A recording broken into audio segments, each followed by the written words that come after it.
Update. Things are improving rapidly. This is wonderful news. We go to the radar. This is what we've been waiting for. And I have to tell you, the really good news with this for Houston is that earlier in the week, it was forecast by computer models that even today might be a bad day where we would see another 5, 6, 7 inches of rain. That's not going to happen. In fact, we've seen a few peaks of sun in some neighborhoods today. And the radar shows the center of circulation with Harvey is here, and he is very slowly drifting to the north and east, but right now it looks like it's almost stationary. So the really heavy rain, the blinding flooding rain like we had Saturday night, is now to the east. And that should continue. You see where the lightning is? So the lightning strikes are where you've got that convective stuff where it's these 4, 5, 6, 7, 8.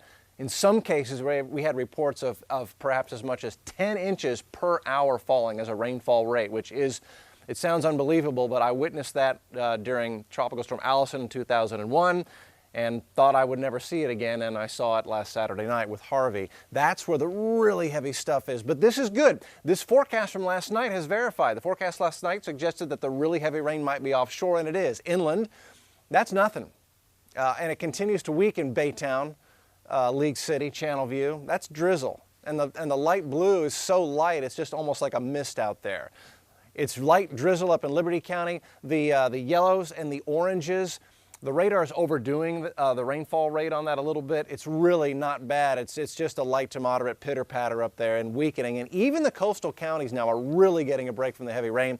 Last night we started talking about how concerned we are about what's going to happen in Beaumont, and they are getting the really heavy stuff right now. But Galveston County, San Leon, Dickinson, where Dickinson Bayou was crossing I-45, you're getting lighter rain now. Here's where the real threat is. Our friends to the east, Sabine Pass, Port Arthur, Orange, Beaumont, getting blinding rain right now, and they're about to have more street flooding here. And you can see some of the hourly rainfall rates coming up.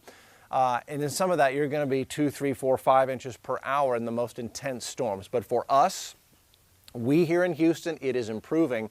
And let's go ahead and run the FUTURETRACK radar. Let's take a look at how this is going to play out, which is great news for Houston. It's a flood threat for Beaumont and Lake Charles, but 6 o'clock, it's suggesting that a lot of the rain just comes to an end as we go into 6 o'clock. Even the light stuff in most areas, it continues to forecast the storm to lift out by 11 o'clock. This is tonight, so we stay dry in most cases tonight.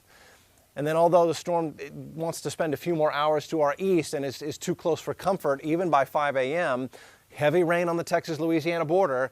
But look at this. This is forecasting no rain for the wee hours into tomorrow morning, and then that should continue to lift on out tomorrow morning through the day. So that is wonderful news.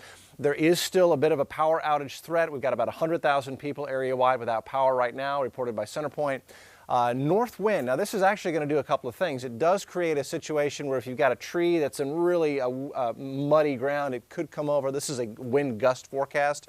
But look at this. So by midnight tonight, going through Wednesday, we get a north breeze. So it's not going to get really hot and humid tomorrow, which is going to help. Any little bit of comfort helps right now. So we get a north and northwest breeze tomorrow, and that is good. The heat and humidity does return as we go into the coming weekend, so water will be important for those who do not have the ability to just turn on a tap. That seems so normal, but has now become a luxury in so many places. So here's where Harvey is now. Forecast from the Hurricane Center lifts him up to the north and east. Wednesday, tomorrow afternoon in central Louisiana, Alexandria, Shreveport, Monroe with a flood threat tomorrow. But for us, no, this is great news. He's up and out of here. So as I mentioned earlier, all of the weathermen and women in the Midwest are now watching and expecting the possibility of flooding as Harvey's moisture follows up to the Midwest and interacts with an approaching frontal boundary. So this front is part of the trough that's finally got some water in the river and is going to lift Harvey and float him out of here. The extended forecast for us, it results in a whole lot of sunshine. And in fact, you know, it looks like tomorrow we can just about completely remove that rain chance. I need to remove the icon there. I think we're done with the rain. We get 4 or 5 days to dry out. We do have a rain chance Monday and Tuesday of next week. Some of that could be heavy, but we're going to just take this one storm at a time, and we'll enjoy the ability to dry out here as we head into the weekend, guys. That's the good news from the weather department.